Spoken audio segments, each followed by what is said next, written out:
Comme les amis chers naa leen bégg naa leen gars yi di leen dalal jàmm di leen jox seen wàccuwaay di ñaanal ñëpp jàmm suba gars yi tout le monde a le droit de voyager donc parlons de voyage parlons d'un pays anglophone qui est l'Irlande bu ñuy wax Irlande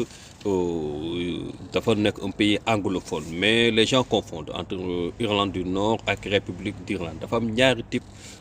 Irlande au début c'était un pays benn décret lañ doon wax muy Irlande mais au fur et à mesure que ñuy dem il y avait des années en arrière dëkk bi nekkoon ci tension jàppal paay fii koy conflits religieux ak yéen a ma gën a xam des conflits internes moo waral dëkk bi xaajaloo maintenant on parle de l'Irlande du Nord et de la République d'Irlande quand on parle de la République d'Irlande moom ngeen bañ ko boole fàtt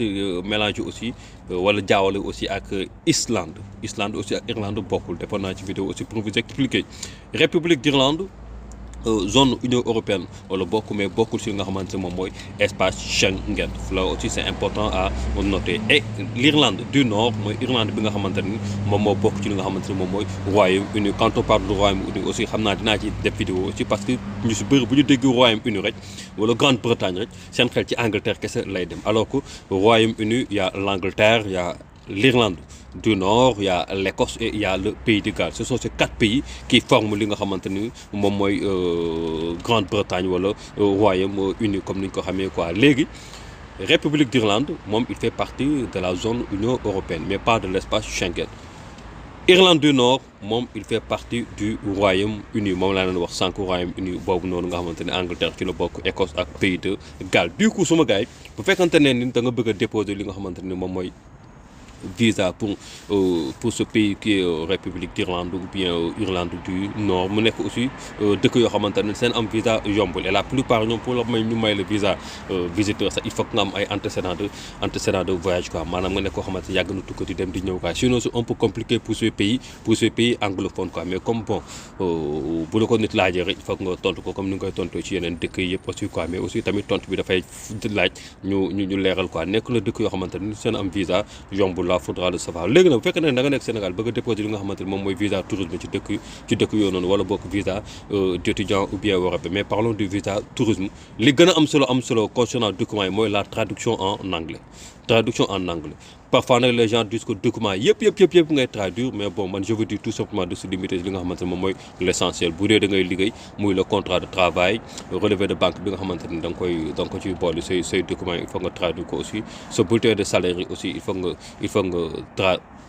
traduire ko loolu mooy li nga xamante ni moom mooy les documents essentiels boole ci li nga xamante ni moom mooy sa lettre de congé loolu mooy documents yi nga xamante ni c'est essentiel pour quelqu'un boo xamante ni dafa am contrat de travail bëgg a déposer li nga xamante ni moom mooy un visa de tourisme pour l'Irlande que ça soit République d'Irlande ou Irlande du Nord quoi bu fekkante ne nag yow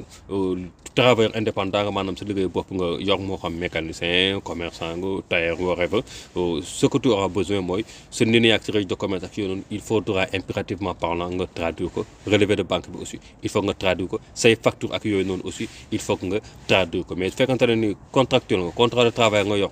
liggéey indépendant su liggéey bopp nga yow li nga xamante ni moom mooy ay kiiw mariage ak ay certificat de mariage ak yeneen noonu yooyu moom c'est pas obligatoire quoi boo ko defee nag moom mooy li gën quoi mais c'est pas aussi obligatoire quoi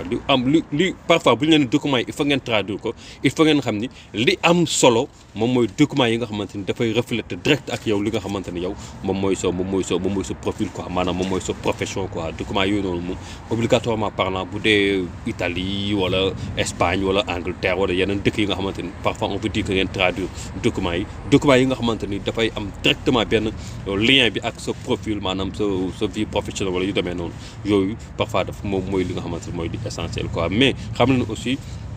ni que comme li mu leen wax sànq nekk na dëkk yoo xamante ne suma gars yi seen am visa yombul quoi d'ailleurs Irlande sax y a des Sénégalais mais y en a pas beaucoup quoi y a pas un trop grand nombre de Sénégalais là-bas quoi nekk na aussi dëkk yu ndaw mais aussi dëkk yoo xamante ne c'est des pays vraiment développés si vous faites la recherche vous allez y voir qu'ils ont un bon PIB en termes de chômage aussi il y a pas beaucoup de chômage ci dëkk yooyu noonu nekk na dëkk yoo xamante ni fait partie des pays vraiment développés au niveau de l'Europe quoi respectez les amis très chère communauté Irlande du Nord République d'Irlande prochaine vidéo dinaa leen détailler ñaari vidéo yi mu gën a yaatu quoi respect les amis yal na yàlla yombalal ñëpp visa barke Cheikh Tidiane